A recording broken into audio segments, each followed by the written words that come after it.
One of the greatest duties that can be bestowed on a person or in an institution is the responsibility and safety of the upbringing of a child. This is not something that we in Nottinghamshire County Council treat lightly. And I also know that today we are doing lots of good work to keep children safe and to ensure that they have every chance to reach their full potential in life. Sadly, there is a dreadful stain on the history of this council that we must neither refute nor excuse. Some children were entrusted to our care and we failed them. We now know that they were subjected to horrible and heinous abuse that has left many damaged and scarred for life. They suffered at the hands of devious people who had malice in mind. The fact that this has happened is something that leaves me personally feeling deeply saddened and ashamed.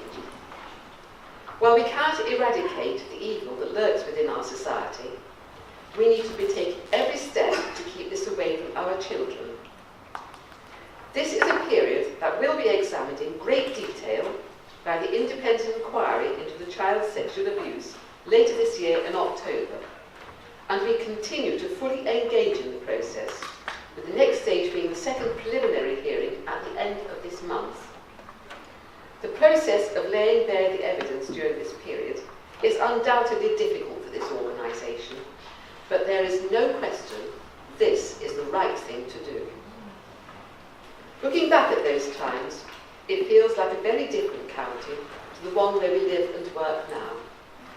The previous leader of this council, Councillor Alan Rhodes, rightly stood before this chamber in March 2016 and made an apology for any times that we have failed to adequately protect children in our care, and I applaud him for that. Given the ongoing work with the Cllr inquiry, we continue to understand the nature of our historical failures, and it would not be right nor not to reflect further. On behalf of this council and as its leader, I now want to express my deepest and heartfelt apology to all the survivors from this dark period in our history.